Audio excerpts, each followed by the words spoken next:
What is up, people of the internet? My name is Renegade Operative, and welcome to the One Man Podcast, or as it is rebranded right now, the Revenge Serve Red Gamecast. I finally decided to give my podcast a name. One Man Podcast sounded a bit boring.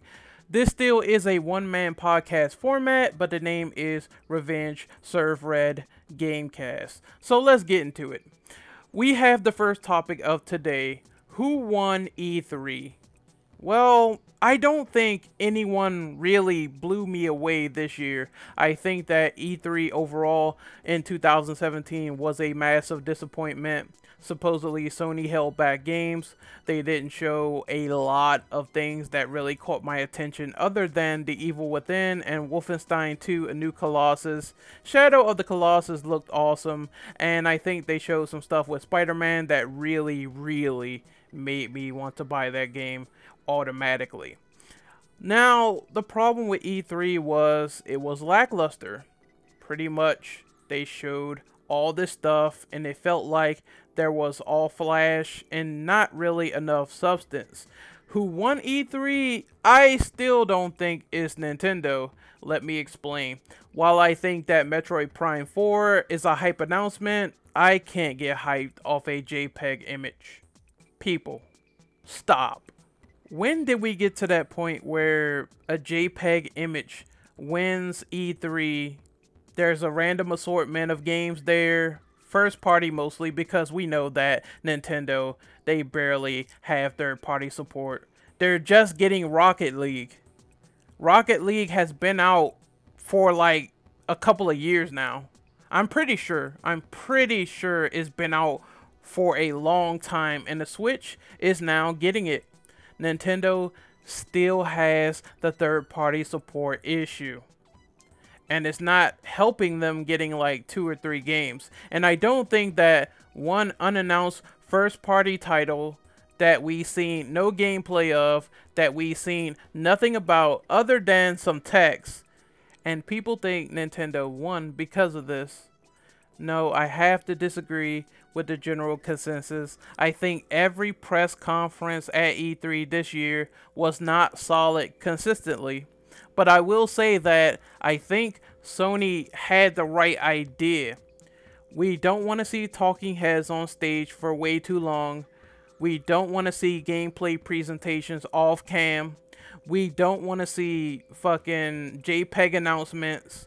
We don't want to see an overpriced mid-gen console that doesn't appeal to people at all come out on stage with a bunch of multi-plats, and everyone is expected to be blown away. We don't want to see fancy terms of console launch exclusives. We don't want to see shit like Windows 10 exclusive, Xbox One exclusive, when in the end, Microsoft, you're just making terms up and throwing them in the wind. Because if you can get these games on PC already, the terminology is meaningless. I believe I'm inclined to say to have a good conference, you must show straight games, simple announcements, get right to the point. If you don't do all three, your conference is going to falter somewhere, and every conference falter in an area. So that's what I think about E3. I think Sony had the best gameplay presentations. Of course, they fell off the rails with VR, and they didn't show as much as I would have liked them to, but they still had a solid conference. It was just disappointing compared to last year. Next, let's move on to the next topic. We are talking about Dragon Ball FighterZ. This game fucking wipes the floor with Marvel vs. Capcom Infinite. This game completely throws MVCI in the garbage. And guess what?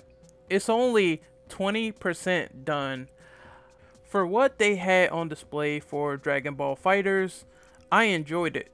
Of course, there are some reservations. People are saying Arc System works, auto combos, things of that nature. I hope they don't go in this route. This is the only thing I really hope they don't do, because auto combos cheaping it out, pressing a button. It seems way too easy. I don't like my fighting games to be oversimplified. It needs to be a foundation of regular button prompts, discovering combos, seeing what you could do with them, and making the game seem as balanced as possible. There is a lot of transformations in Dragon Ball Z. And the director, well, I think the director or one of the producers talked about it, saying that the game is going to still feel balanced regardless.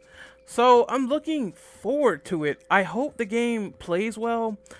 I want to save all my reservations until I see a demo. The characters they had on display, I think, were Gohan, Goku, Cell, Majin Buu, and Frieza.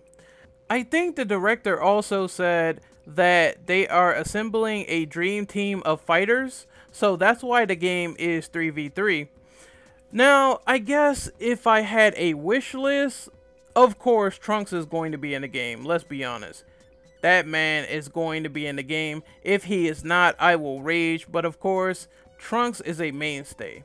And I think something very pleasant would be having Goku Black and Zamasu, but they did say that they are going to have super characters. So, of course, I saw Goku and Frieza in one of the trailers that they showed, which looks pretty hype. I can't wait to play with more super characters. I am ecstatic about this. And they talked a little bit about some Xenoverse 2 stuff and a scan. So, we are getting the Spirit Sword Trunks. He's coming back. I think that's going to be tied to his new form, Super Saiyan Ikari, Super Saiyan Rage. Personally, I cannot wait for Xenoverse 2 updates. I cannot wait for Dragon Ball FighterZ. It's a good time to be alive as a Dragon Ball Z fan in terms of video game content. Now, let's move on to some Resident Evil stuff, particularly Resident Evil 2 Remake. Apparently, there was an interview with Kobayashi, and he talked a little bit about how Remake 2 is coming very soon. Now, a lot of fans, a lot of RE purists are on their high horse complaining, saying that, oh, why didn't they show the game at E3? Oh, this is an insult to the fan base. Oh, why isn't the game being shown off right now? You guys realize that gameplay presentations, having gameplay presented, all this stuff, it takes time and effort. And I definitely think you can wait until they show this game, probably at Tokyo Game Show, PlayStation Experience, or Gamescom. I mean, a lot of people have complained, why didn't I see this? Why didn't I see that at E3? It's coming. The year is not over. Your life is not over. Seeing people just complain and bitch and moan, it's ridiculous. It's not the end of the world. I can see your complaints being justified to some degree on Sony's behalf, considering that they held back.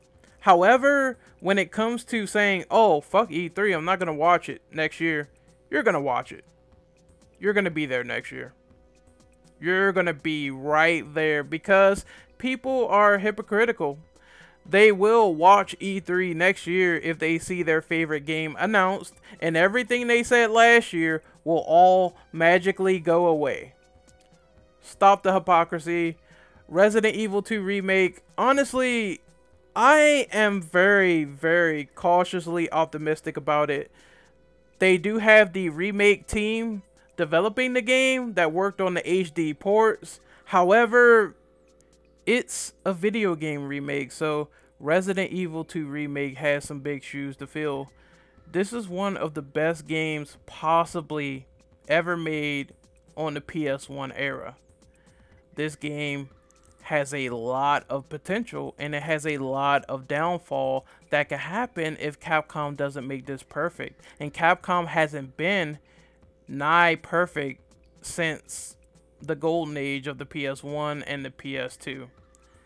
Capcom has fell from grace. Capcom is not as good as they used to be. This is the problem with Capcom. They have a lot of bullshit practices.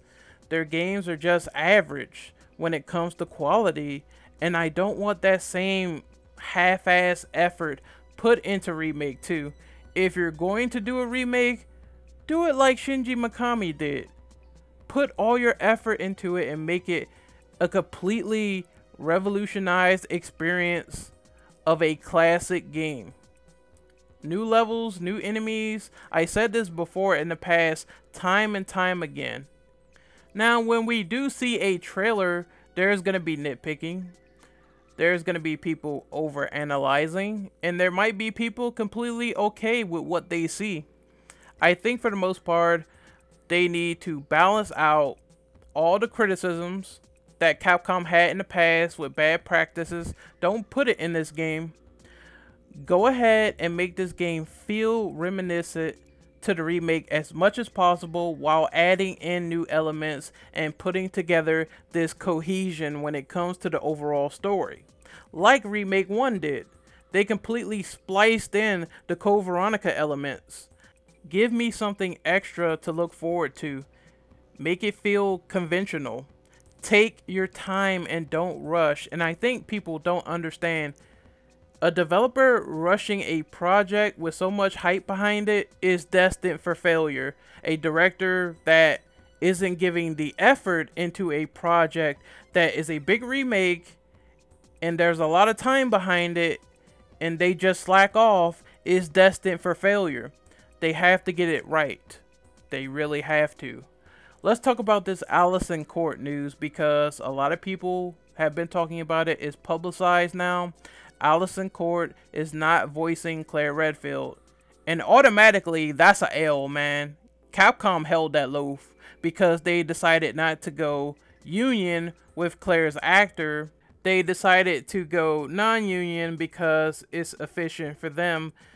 They didn't realize that Alice in Court is pretty much the soul of Claire Redfield, and that will be efficient for the fans. That will be a callback hiring her to do Resident Evil Remake 2. But they didn't. They screwed all you guys over yet again, and they decided to go what's best for them.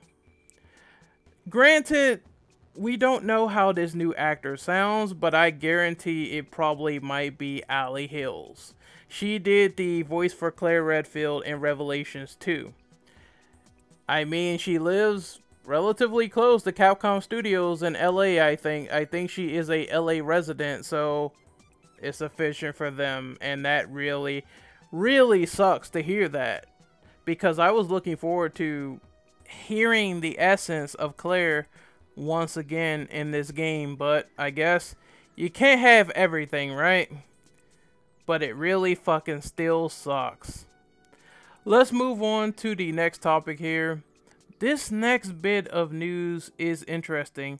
IO Interactive goes independent and they keep the Hitman franchise.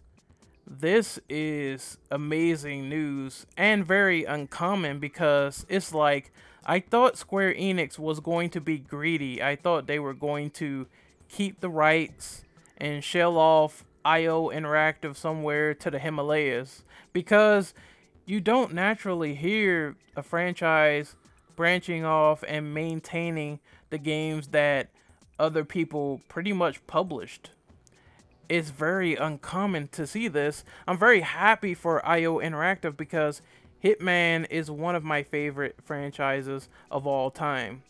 I think Hitman is one of the pinnacles of stealth action games, akin to games like Splinter Cell and Metal Gear.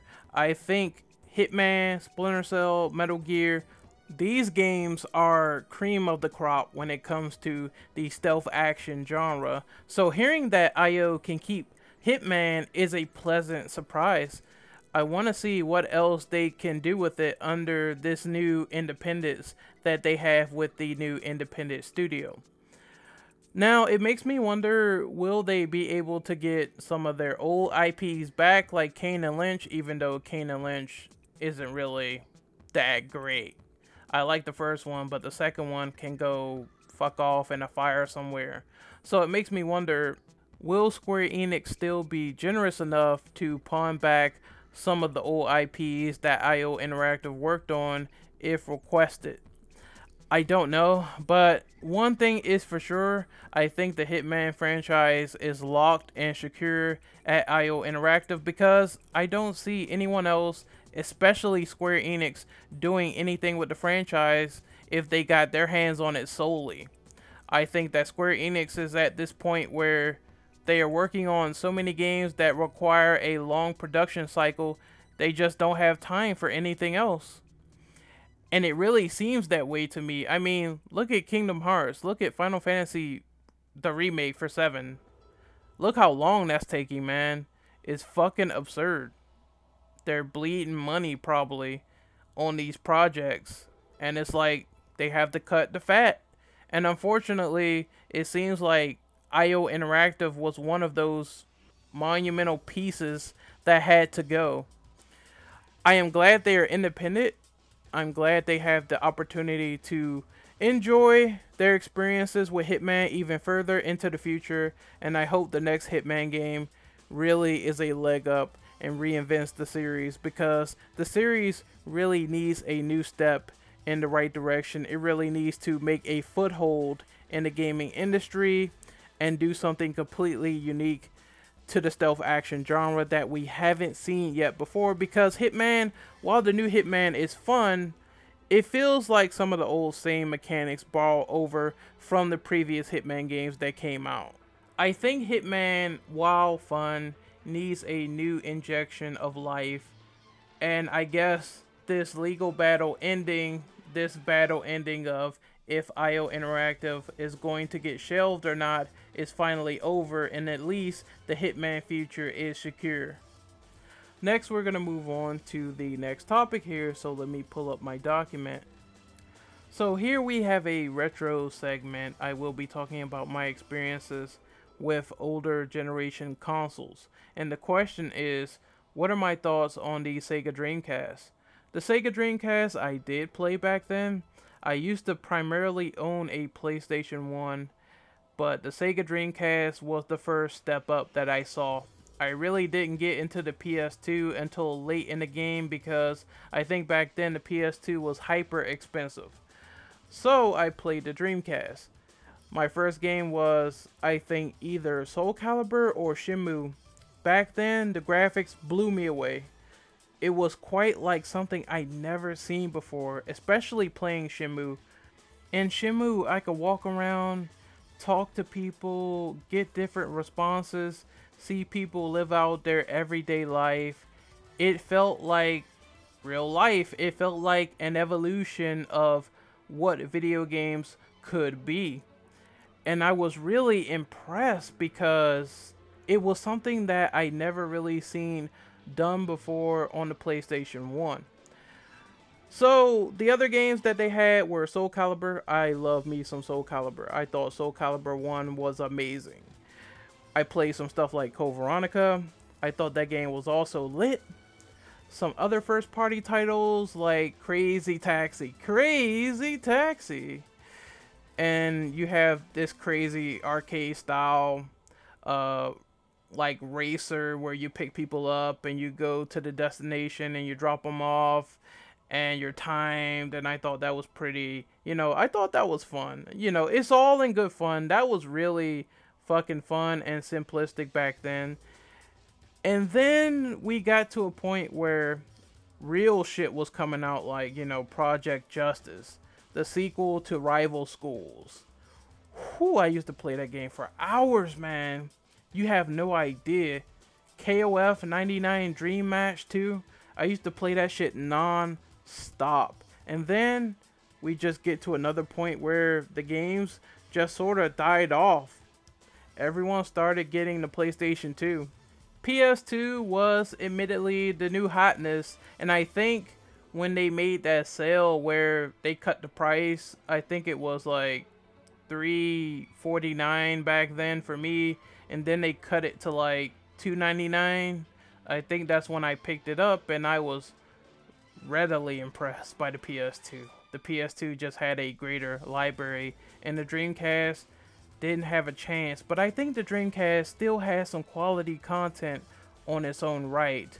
I think if you are a gamer, you should at least go out there and experience what the Dreamcast had to offer. I think it was one of Sega's final attempts at making something good, and while they couldn't capitalize on that, they still made a solid console. I'm not a fan of the controller stuff. They had the VMU back then where you could see like little characters while you're saving your game. The controller felt flimsy to me, to be honest, but the games were great. If you don't want to buy the console, again, at least treat yourself to playing some Dreamcast games on emulator with no DC. It's worth the experience. The next topic, Sony holding back games at E3, and the topic of Sony disallowing Microsoft to have crossplay on their servers because they think that Xbox Live will compromise their service. Now, let's talk about the elephant in the room, the crossplay shit. I think that Sony, for the most part, is talking a little bit out of their ass because PlayStation has been compromised, hacked, taken down so many times. We've seen it happen before. You know how many times PlayStation Network was down? How many times the Lizard Squad hacked into PSN with the DDoS and they decided to put the service down and we couldn't play like games on Christmas and shit? Remember that? Yeah, remember when Sony released a package that secured online protection at a fee? I remember that. And guess what? Sony's infrastructure is not perfect like everything else. If Xbox Live can go down, if Steam can go down, PSN is not infallible. Yeah, that bit right there is definitely Sony talking out of their buttocks. However, Microsoft wants to play nice. We see the attempt, we see the end goal. They want to get in good graces with the consumer. Apparently, Sony tried to cross-play with Microsoft before during the PS3, Xbox 360 era, and Microsoft said no. At this point, Sony is the leading competition when it comes to the console market. They are top dog, and Microsoft wants to play nice. If Microsoft really said no during the Xbox 360 7th generation of consoles, then I can see why Sony kind of said no, because it's like you denied us before playing cross-play together, and it's like you don't want to work together in the past. You seem to want to work with someone only if it seems to benefit you. I can see both sides of the story here. I can see why Sony does not want to work with Microsoft if Microsoft burned them in the past. But I also don't agree with Sony's statement saying that their infrastructure is going to be compromised somehow if this is the case, because Sony PSN is not perfect. You have to understand, PSN is not impenetrable. Therefore, your statements on infrastructure are completely ass and you deserve to be banned in the Shadow Realm. Good day, sir.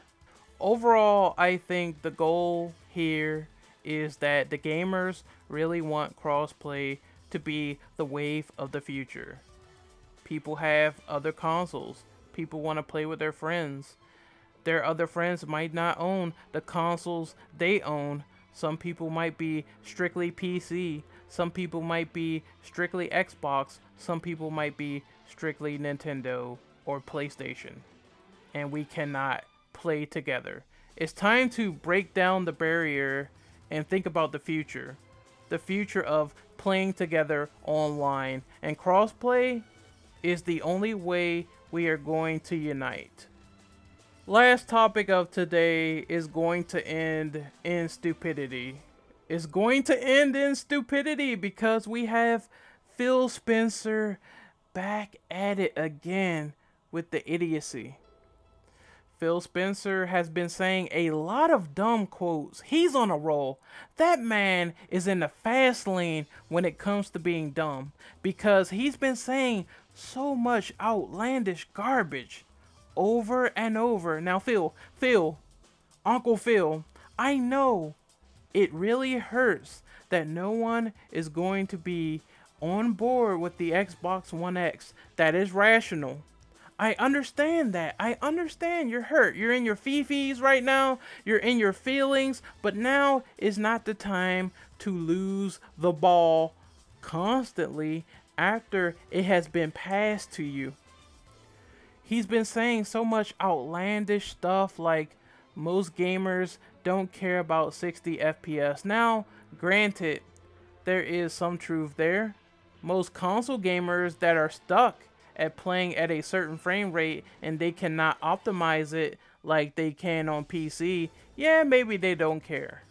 However, if someone has the option to boost frame rate over boosting textures, guess what option is going to be picked first? Boosting the frame rate. Having a good frame rate. You know, there are people out there that play with low graphics just to get higher frame rates. The best frame rates possible to have the best performance while playing said game. Granted, I don't mind games that play in 30 FPS.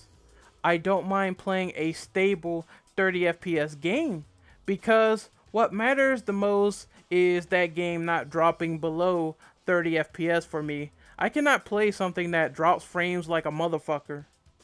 However, if someone has the option to maximize frame rate over having higher textures, then that person is going to maximize frame rate over resolution and graphics. Actually, if you think about it, Neo has the mode to switch between movie mode or action mode, and I think movie mode is a higher like resolution and action mode is a higher frame rate. I picked action mode right away. 60 FPS makes a game shine in performance, and I think a lot of people just don't care or miss out on that concept, and that's fine. But Phil, to say people don't care about something when obviously they will go to a certain extent to fix that problem is outlandish, and you need to check your priorities.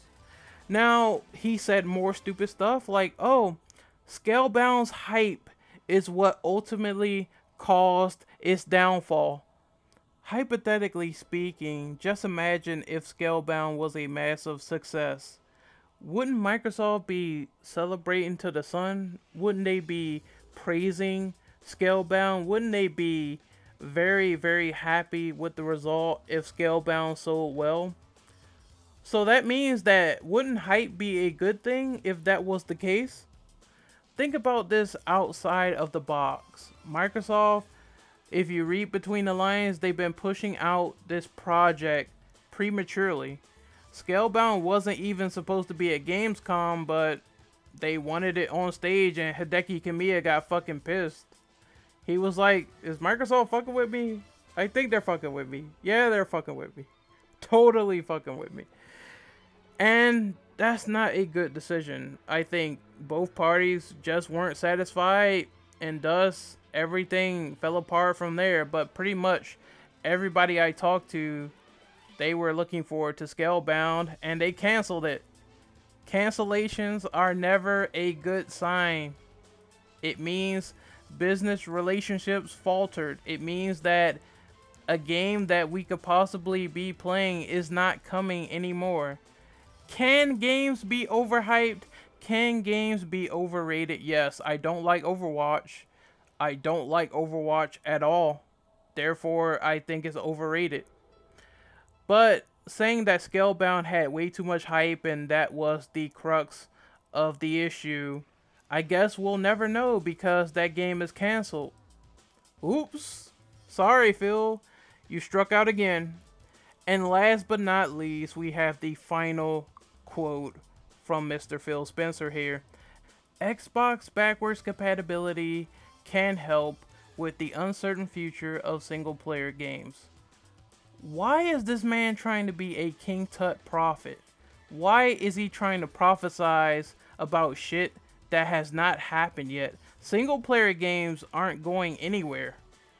Single-player games tell a story, a narrative of cool shit that can go down. That's not going anywhere for multiplayer. It's not. I'm sorry, people. It's not. Multiplayer is fun, flash in the pan. Some people don't care about multiplayer. I said it before. Some people do not give a crap about multiplayer components. Some people can't even play multiplayer because their internet just can't handle it. Single player games are needed. We need offline games. We need replay value. Even Cliffy B was making fun of this shit on the PC gaming show. A fucking $60 multiplayer game with nothing else added on to justify the cost? Are you serious? Are you serious? I thought gamers really cared for stuff like high replay value, where you can go back and play a game in so many different ways. You need single player. You need it in your game. What are you going to play if the servers shut down? Think about that for a second. You know, games like Mag on the PS3 and SOCOM Confrontation, guess what? You can use the fucking disc as a frisbee because the online servers are history. There's no single player. There's nothing of substance. Why does Phil think this? Single player games are not going anywhere anytime soon, buddy. I'm sorry. I am sorry. I gotta lay it all out there. I am sorry you think this way, but backwards compatibility, sure, it could preserve games, but single player is not going anywhere. It's really not. Backwards compatibility really should be used for preserving games, keeping these old games playable in some format just in case 9 years down the line I can't get a physical copy of Spec Ops The Line.